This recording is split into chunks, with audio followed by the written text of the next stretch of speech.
Salut à tous, aujourd'hui je vous retrouve pour une vidéo et vous allez voir effectivement le véhicule que j'ai pris en charge aujourd'hui.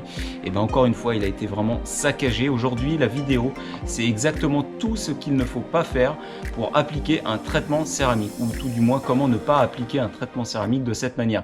Je vous laisse juste observer sur le véhicule, vous allez comprendre. Tout ce que vous voyez là actuellement, à savoir les espèces de traces de gras qu'on peut apercevoir, ce ne sont pas des traces d'essuyage, on va dire classique, après un lavage, c'est ni plus ni moins que la céramique qui a été complètement foirée à l'application et ni plus ni moins que pas essuyée. Donc on voit effectivement donc la céramique complètement séchée. Donc il y en a absolument partout sur le véhicule.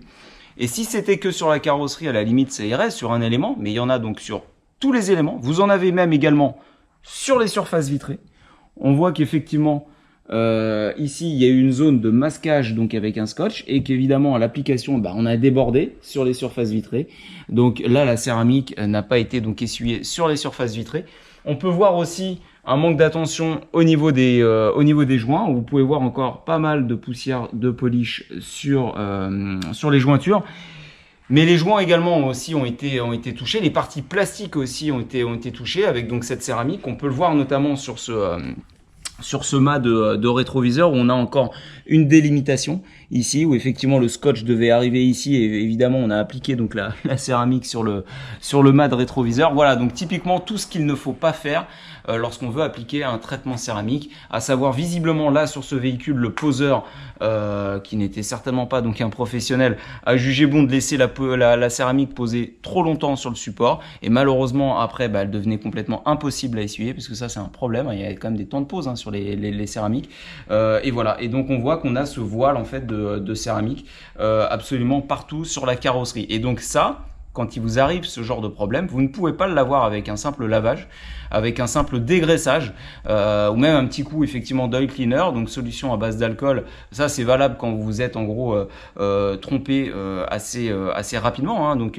sur la première application vous pouvez l'enlever avec un oil cleaner, mais malheureusement une fois que c'est bien pris, et là en l'occurrence le propriétaire m'a dit que ça faisait plusieurs jours qu'il avait essayé de faire poser cette céramique là par un non professionnel, et là c'est terminé, ça ne part pas donc à la clé. Vous pouvez essayer donc avec une barre d'argile, ça ne fonctionnera pas.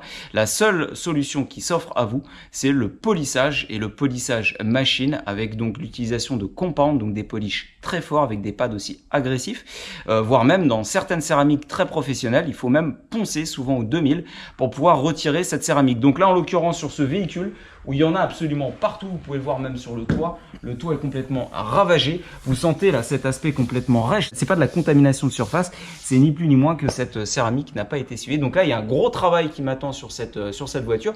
Donc ce que je vous propose, c'est qu'effectivement durant cette vidéo, vous allez pouvoir me voir un petit peu sur la partie correction, voir effectivement comment on peut rattraper cette céramique. Et puis à la toute fin, évidemment, on verra le après, la renaissance en gros de cette belle Audi A5. Allez, à tout de suite.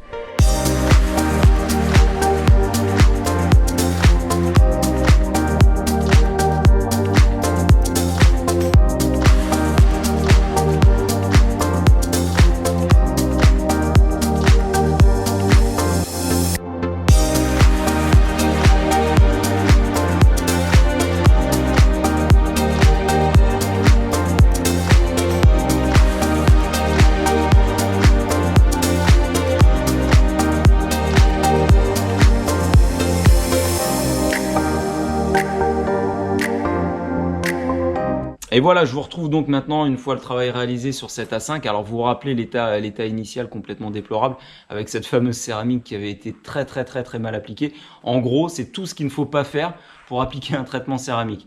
Voilà, donc typiquement, vous vous rappelez des traces. Après avoir mûri un petit peu la chose, et au fur et à mesure que je progressais et que je voyais encore plus de défauts d'application, je pense, à mon avis, que la céramique qui a été employée n'était pas une vraie céramique. J'entends par là qu'il s'agissait certainement d'une céramique qui a été achetée sur Internet. Les Mister Fix et autres, vous en avez certainement dû en entendre parler. Donc, personnellement, je vous déconseille formellement d'utiliser ces céramiques-là. Sinon, fatalement, vous allez avoir des galères à l'essuyage, mais véritablement des galères. Et je parle même pas de trop de temps de pause ou quoi que ce soit. C'est que l'essuyage est quasiment infaisable. Et vous allez avoir effectivement ce qu'on a pu voir sur la voiture. Voilà, ça c'est du passé. En tout cas, en ce qui nous concerne, là, l'A5, elle est quasiment parfaite. Toutes les traces ont été supprimées. Alors, ça m'a demandé quand même Beaucoup de travail de polissage sur la carrosserie, essentiellement sur les grandes surfaces où là effectivement il avait appliqué vraiment en surcouche.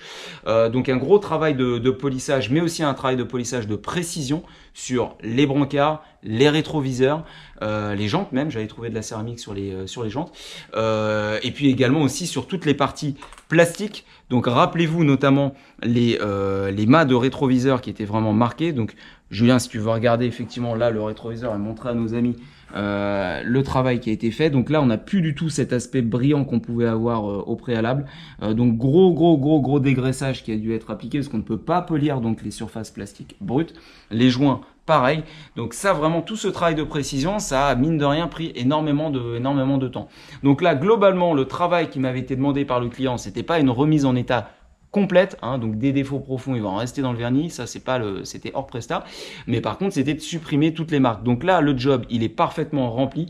Le noir fantôme sur cette A5 reprend énormément de splendeur, de la brillance, puisque j'ai appliqué aussi une couche de céramique, mais cette fois-ci, elle est bien posée et bien essuyée. Donc, on a effectivement de l'éclat sur le vernis, on a aussi la protection. Donc, le travail m'a pris à peu près 2 jours complets. Hors intérieur, pareil, ça c'était hors programme. Mais pour vous dire qu'effectivement, l'application absolument mal faite d'une céramique prend quelques instants, mais par contre derrière la correction, quand il s'agit d'aller polir tous ces éléments, bah, ça prend énormément de temps. Donc veillez bien à chaque fois que vous posez un traitement céramique, j'insiste là-dessus, que les conditions de pose soient parfaitement respectées. Un local dédié, bien éclairé, bien ventilé, à l'abri de l'humidité, et que vous choisissiez bien aussi des céramiques de qualité, ça c'est important. Voilà, je vous laisse maintenant avec quelques petites images sur le rendu final de cette A5, et je vous dis à très bientôt pour une nouvelle vidéo. Ciao!